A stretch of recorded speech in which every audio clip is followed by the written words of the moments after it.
Dear students, welcome to EPG Pathshala. I am Dr. Kunal Keshri, Assistant Professor at GB Pant Social Science Institute, Allahabad. Today we will be covering a part of paper on migration and urbanization. The module is entitled as Migration Patterns in India.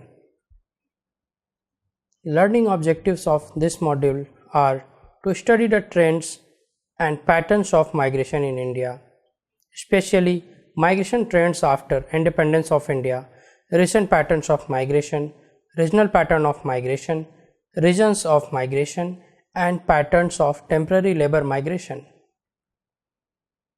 Kingsley Davis in 1963 argued that migration is an adjustment to deal with the depletion of exhaustion of local resources caused commonly by population increase. It may be a response to a number of push and pull factors which have a plethora of reasons behind it.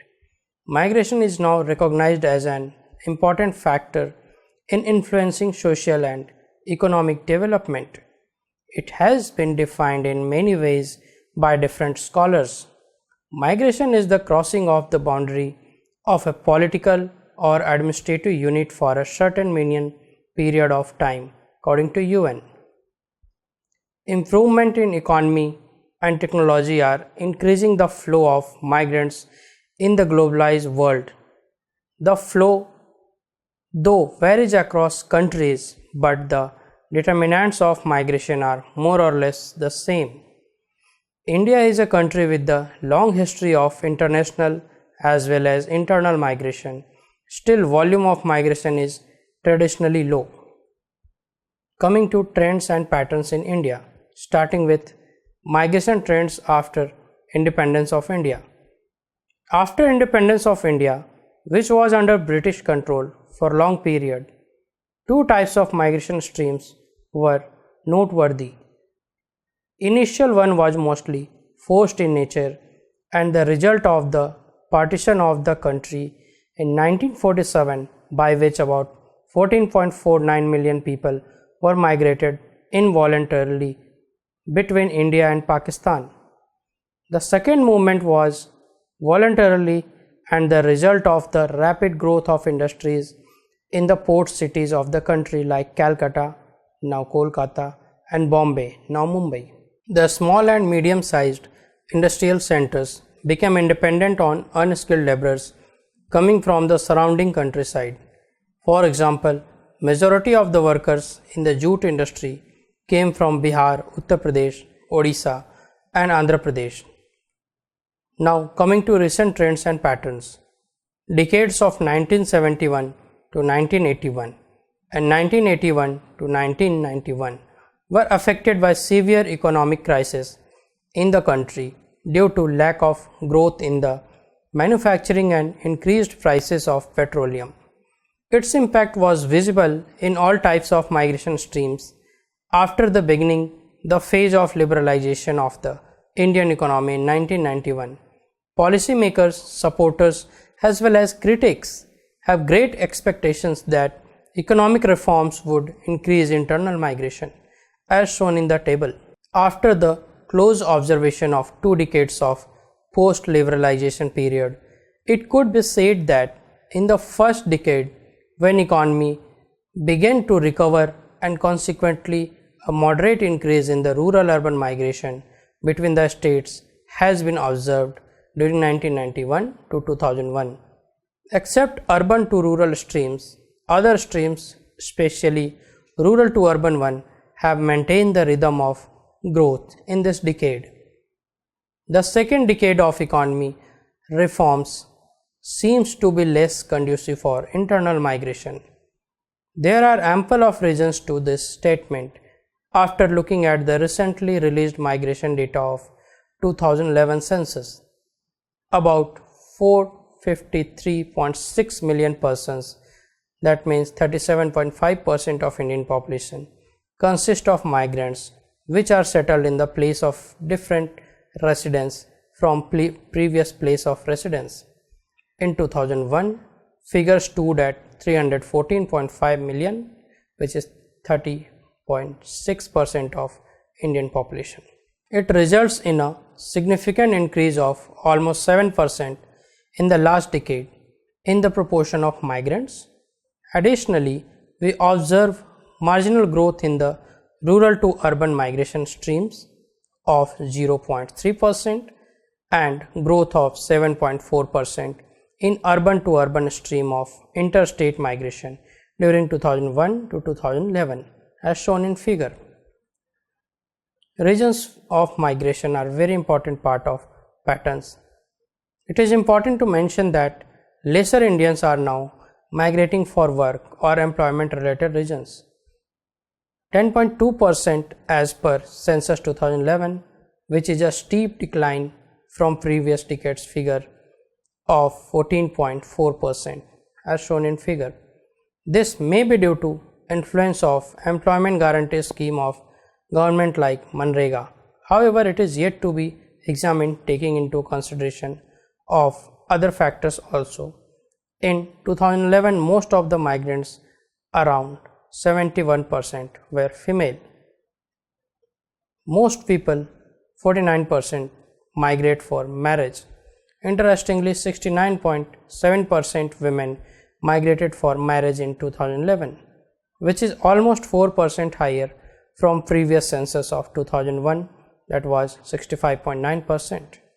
It is important to note here that employment or work related migration has been declined among women also, as it was 3.2% in 2001 and during last decade, means census 2011, it is found to be 2.4% only. Now coming to regional pattern of migration. According to census 2001, results on net migration based on migrants by last residence, it is found that during 1991 to 2001, Maharashtra stands at the top of the list with 2.3 million net in migrants, followed by Delhi with 1.7 million, Gujarat 0.68 million and Haryana 0.67 million. On the other hand, Uttar Pradesh with minus 2.6 million and Bihar minus 1.7 million were the two states with largest number of net out migrants migrating out of state. There is no doubt that the interstate mobility has considerably increased during 1991 to 2001, coinciding with the India's economic liberalization program initiated in 1991. Figure 3 shows that the net migrant flow at the state level with duration 0.9 years based on the place of last residence in 2001 census. The net migration is mainly found in the developed states like Punjab, Haryana, Maharashtra, Gujarat and Delhi, where pull factors are stronger. These states attract population from almost all the states. On the other hand, most of the remaining states are net out migrating, but not all of them are poor states like Kerala. Now coming to pattern of temporary labor migration in India.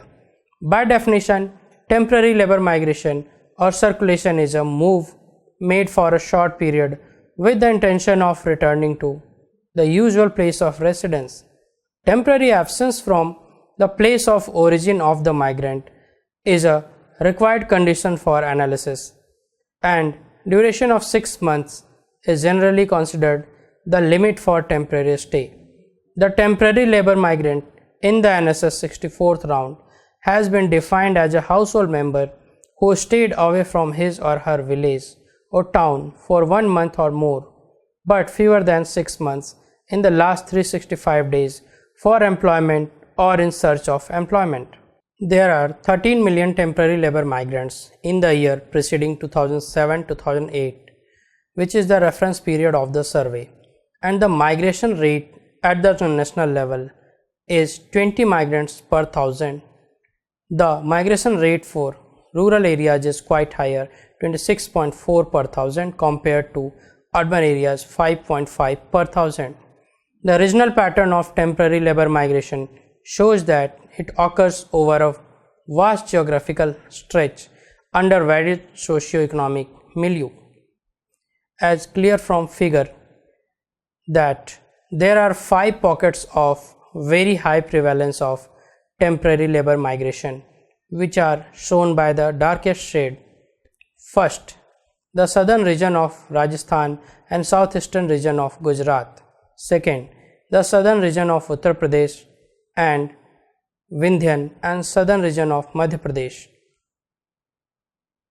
The largest pocket of temporary migration in India lies in the eastern India, consisting of northern and southern regions of Bihar, Hazaribagh Plateau of Jharkhand and eastern plains of West Bengal. Fourth, the southeastern part in southern Odisha. Fifth, Nagaland represents the last center of high prevalence of temporary labor migration. Temporary labor migration is a survival strategy of the rural poor in India, with such migration being more prevalent in the country's northern and eastern states. It may be inferred that temporary labor migration in India is mainly distress driven and poorer people migrate for employment from backward regions irrespective of the level of economic development of the state concerned. So far, we have learnt that internal migration is historically low in India. However, recently it has increased significantly in the last decade. Employment related migration has also declined among male and female. It is important to note that marriage migration is main feature of women's migration in the country, and women dominate in all forms of migration, especially rural to rural migration. Temporary labor migration is a survival strategy of the rural poor in India, with such migration being more prevalent in the country's northern and eastern states, and its character is different from permanent or semi-permanent migration in the country. Questions. Describe the recent trend of internal migration in India. What are the main reasons for migration? Is there any variation in regions related to migration pattern in India by sex? Which regions have higher intensity of temporary labor migration? Explain. Thank you, students.